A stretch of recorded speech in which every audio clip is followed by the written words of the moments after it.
ഇനി നമുക്ക് വെളിപാടിന്റെ 19 10 വചനം വായിക്കാം.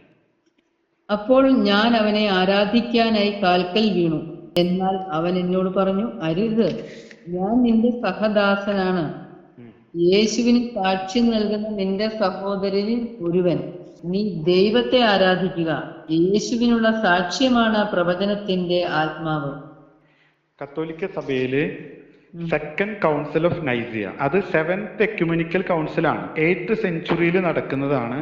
അതിലാണ് ഡോക്ട്രിൻ ഓഫ് വെനറേഷൻ ആൻഡ് വർഷിപ്പിനെ കുറിച്ച് പഠിപ്പിക്കുന്നത്.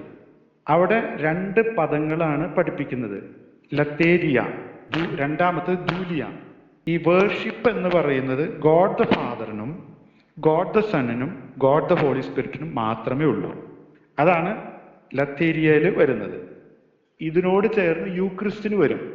ഇത് മാത്രമാണ് വേർഷിപ്പിൽ വരുന്നുള്ളൂ. ഇനി അടുത്തതാണ് വെനറേഷൻ. അതിൽ വരുന്നതാണ് ജൂലിയ. അവിടെയാണ് നമ്മൾ മാതാവ്, സെയിൻസ്, പിന്നെ ഖബർ സ്ഥലങ്ങള്, വിശുദ്ധ വസ്തുക്കള് അതിനോടൊക്കെ കാണിക്കുന്നത്. പിന്നെ നമ്മള് ഇതേപോലെ തന്നെ ഈ സ്ഥാനത്ത് നിൽക്കുന്ന വ്യക്തികളോട് കാണിക്കുന്ന റെസ്പെക്റ്റ് ആണ്. അത് വേറെ കാര്യമാണ്. ഇപ്പോ ഒരു പ്രധാനപ്പെട്ട ഒരാൾ വന്നു, നമ്മളെ ആൾക്ക് ഒരു റോസാപ്പൂ കൊടുത്തു, അല്ലെങ്കിൽ ഒന്ന് സെല്യൂട്ട് ചെയ്തു, അല്ലെങ്കിൽ ഇപ്പോ നമുക്ക് ഏറ്റവും പ്രിയപ്പെട്ട ഒരാളുടെ ഫോട്ടോ മരിച്ചു പോയിട്ടുണ്ട്, ജസ്റ്റ് ഒന്ന് ചുംബിച്ചു. അതിൽ ഒരു വെനറേഷനും ഇല്ല, ഒന്നുമില്ല. ആ സ്നേഹത്തിന്റെ ഒരു ഓർമ്മ മാത്രമേ ഉള്ളൂ. ഈ റൂട്ട് വിട്ട് മാറുന്നതൊക്കെ ദൈവ പദ്ധതിയിലുള്ളതും അല്ല, സഭ പഠിപ്പിക്കുന്നതും അല്ല. അപ്പൊ ജോണിന് എന്താണ് ഇവിടെ ചെയ്തത്? ഇനിയാണ് അത് അതാണല്ലോ, ഇതൊരു അടിസ്ഥാനം പറഞ്ഞു എന്നുള്ളൂ. അതെന്താണെന്ന് അറിയണമെങ്കിൽ നമുക്ക് ആദ്യം ഉൽപ്പത്തി 18:2 വായിക്കാം. അവൻ തല ഉയർത്തി നോക്കിയപ്പോൾ 3 ആളുകൾ തനിക്കെതിരെ നിൽക്കുന്നത് കണ്ടു. അവരെ കണ്ട് അവൻ കൂടാരവാതിൽക്കൽ നിന്ന് എഴുന്നേറ്റ് അവരെ എതിരേൽക്കാൻ ഓടിച്ചെന്ന് നിലം പറ്റെ താണ് അവരെ വണങ്ങി. ഇതാണ് പഴയ നിയമത്തിന്റെ അവസ്ഥ. ഇതിന് കാരണം എന്ന് വെച്ച് കഴിഞ്ഞാൽ ഇവർ സ്വർഗത്തിൽ നിന്ന് വരുന്ന സന്ദേശവാഹകരാണ്. മനുഷ്യന് ഇപ്പോൾ സ്വർഗത്തിലേക്ക് ആക്സസ് ആയിട്ടില്ല. അത് ക്രിസ്തുവിന്റെ മരണത്തോടു കൂടിയാണ് ഈ ആക്സസ് വരുന്നത്. അതുവരെയാണല്ലോ അബ്രാഹത്തിന്റെ മടിയില്, ലിംബോ, ഷിയോൾ എന്നൊക്കെ പറയുന്ന മേഖലയിലാണ് മരിച്ചവരെല്ലാം എത്തുന്നത്. പുതിയ ഉടമ്പടി പ്രകാരം human and angels are of same community. Now human have joined angels. ഇങ്ങനെയുള്ള ഒരു സാഹചര്യത്തില് നമ്മള് കർത്താവിന്റെ സന്നിധിയിൽ ആരാണ്? സഹദാസരാണ്. അതാണ് ഞാൻ നിന്റെ ഒരു സഹദാസനാണെന്ന് പറയുന്നത്. ഇപ്പോൾ ഏഞ്ചൽസും നമ്മളും ചെയ്യുന്ന ദൗത്യം എന്താന്ന് വെച്ച് കഴിഞ്ഞു കഴിഞ്ഞാല് വിറ്റ്നസിങ് ദൗത്യമാണ് ചെയ്യുന്നത്. ഇതിനകത്തുനിന്ന് നമുക്കൊരു ആത്മീയ പാഠം സ്വീകരിക്കാനുണ്ട്. ചിലപ്പോൾ നമുക്ക് ദൈവവചനം കൂടുതൽ കിട്ടിയിട്ടുണ്ടാവാം, അല്ലെങ്കിൽ വരങ്ങൾ കൂടുതൽ കിട്ടിയിട്ടുണ്ടാവാം, അല്ലെങ്കിൽ ധനം കൂടുതൽ കിട്ടിയിട്ടുണ്ടാവാം. എന്ത് തന്നെ ഉന്നത പദവിയിലാണെങ്കിൽ പോലും ക്രിസ്തുവിനെ സ്വീകരിച്ച് ക്രിസ്തുവിനോട് വിശ്വസ്തനായിരിക്കുന്ന ഒരു വ്യക്തിയുടെ സാന്നിധ്യത്തില് ഞാനും ആ ആളും യേശുവിന്റെ മാനദണ്ഡം അനുസരിച്ച് അവിടുത്തെ എന്താണ്? സഹദാസരാണ്. ചിലപ്പോ എനിക്ക് റാങ്കില് ഹൈ ആയിരിക്കാം, പക്ഷെ റാങ്ക് കൊടുത്തവന്റെ മുമ്പിൽ നമ്മൾ ഒന്നാണ്. ഇങ്ങനെ ഒരു ആറ്റിറ്റ്യൂഡ് നമ്മള് ശരീരവും മനസ്സും ആത്മാവും സ്വീകരിച്ചു കഴിഞ്ഞു കഴിഞ്ഞാൽ ആരെയും നമ്മൾ ചെറുതായിട്ട് കാണില്ല. അതിന് ഏറ്റവും വലിയ ഉദാഹരണം എന്ന് പറയുന്നത് പൗലോസ്ലീയാണ്. 1 കൊരിന്തോസ് 15:8-9 വായിക്കാം. ഏറ്റവും ഒടുവിൽ അകാല ജാതന് എന്നതുപോലെ എനിക്ക് അവിടുന്ന് പ്രത്യക്ഷനായി. ഞാൻ അപ്പസ്തോലന്മാരിൽ ഏറ്റവും നിസ്സാരനാണ്. ദൈവത്തിന്റെ സഭയെ പീഡിപ്പിച്ചത് നിമിത്തം അപ്പസ്തോലൻ എന്ന നാമത്തിന് ഞാൻ അയോഗ്യനുമാണ്. ഞാൻ എന്തായിരിക്കുന്നുവോ അത് ദൈവകൃപയാലാണ്. എന്റെ മേൽ ദൈവം ചൊരിഞ്ഞ കൃപ നിഷ്ഫലമായി പോയിട്ടില്ല. നേരെ മറിച്ച് മറ്റെല്ലാവരെക്കാൾ അധികം ഞാൻ അധ്വാനിച്ചു. എന്നാൽ ഞാനല്ല, എന്നിലുള്ള ദൈവകൃപയാണ് അധ്വാനിച്ചത്. ആള് പറയുന്നത് നിസാരൻ എന്നാണ് പറയുന്നത്. ഇതേപോലെ തന്നെയാണ് 1 തിമോത്തി 1:16. പാപികളിൽ ഒന്നാമനാണ് ഞാൻ. എങ്കിലും എനിക്ക് കാരുണ്യം ലഭിച്ചു. അത് നിത്യജീവൻ ലഭിക്കാൻ യേശുക്രിസ്തുവിൽ വിശ്വസിക്കാനിരിക്കുന്നവർക്ക് ഒരു മാതൃകയാകത്തക്ക വിധം പാപികളിൽ ഒന്നാമനായ എന്നിൽ അവന്റെ പൂർണ്ണമായ ക്ഷമ പ്രകടമാക്കുന്നതിന് വേണ്ടിയാണ്.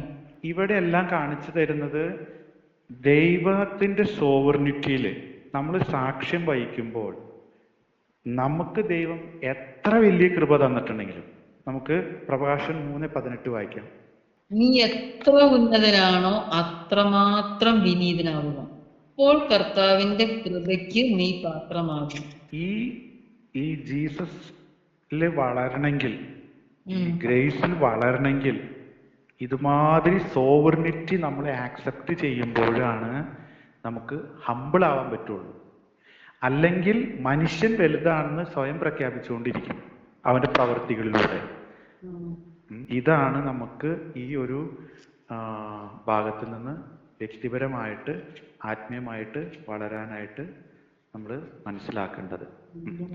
ഇനി വെളിപാട് 19:11 തൊട്ട് വായിക്കാം.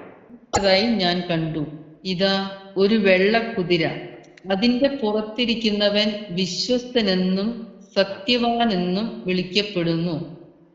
അവൻ നീതിയോടെ വിധിക്കുകയും പടപൊരുതുകയും ചെയ്യുന്നു. അവന്റെ മിഴികൾ തീനാളം പോലെ, അവന്റെ ശിരസിൽ അനേകം കിരീടങ്ങൾ.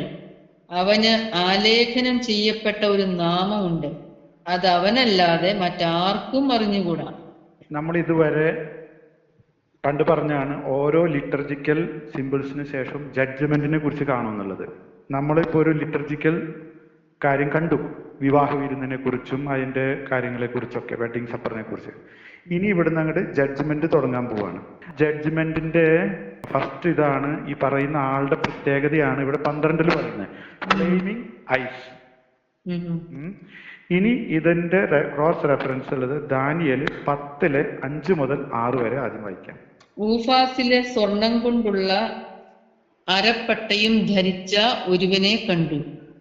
അവന്റെ ശരീരം ഗോമേതകം പോലെയും മുഖം മിന്നൽ പോലെയും കണ്ണുകൾ ജ്വലിക്കുന്ന പന്തം പോലെയും ആയിരുന്നു.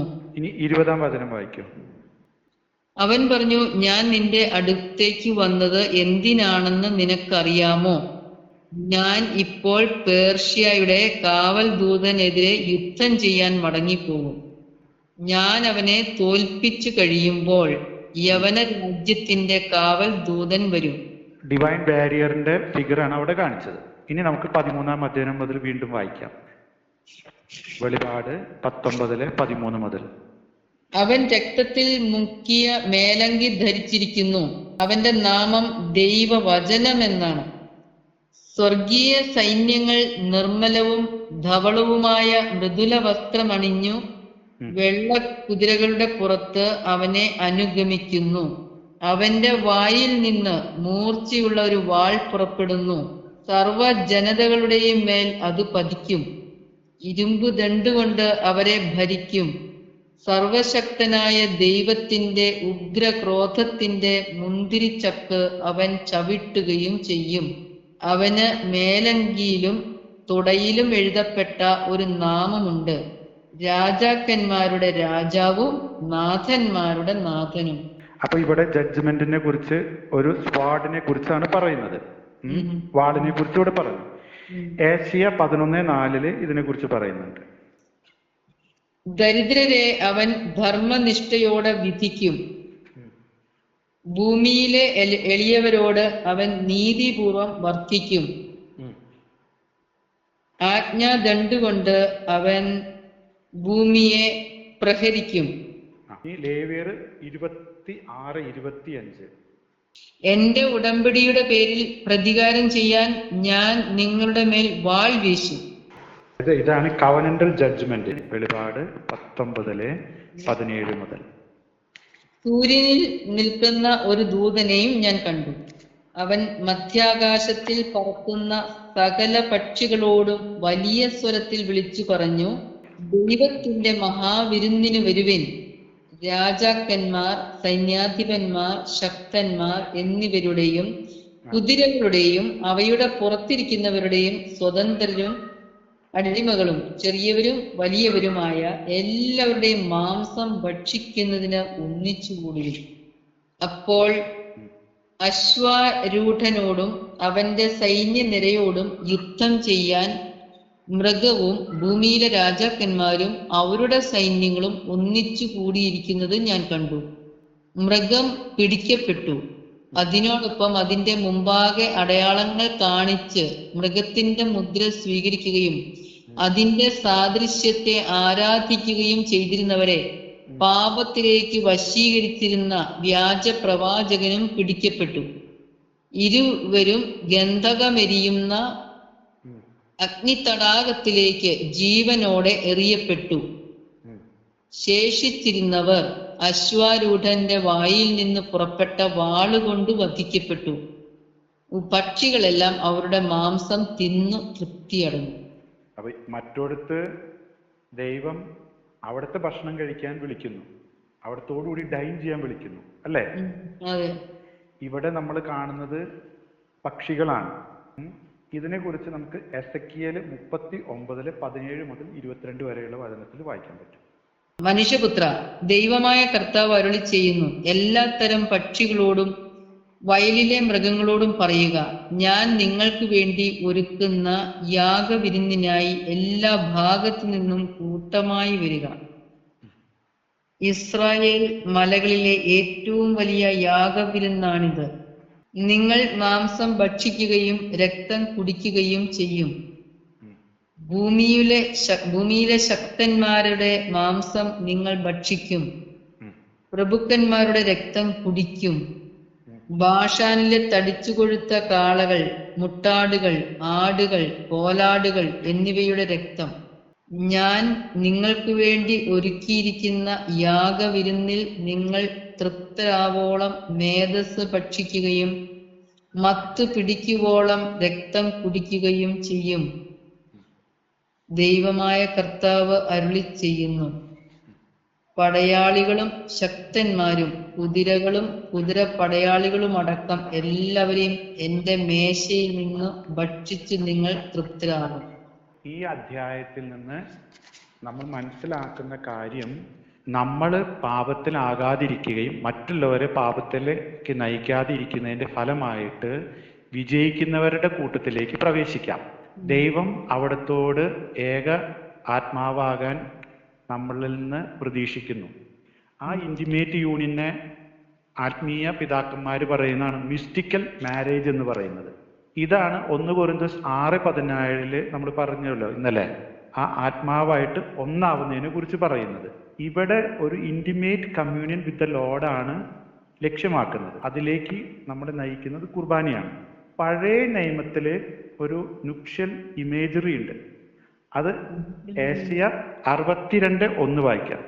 ഗിയോന്റെ ന്യായം പ്രഭാതം പോലെയും ജെറുസലേമിന്റെ രക്ഷ ജ്വലിക്കുന്ന പന്തം പോലെയും പ്രകാശിക്കുന്നത് വരെ അവരെ പ്രതി ഞാൻ നിഷ്ക്രിയനോ നിശബ്ദനോ ആയിരിക്കുകയില്ല.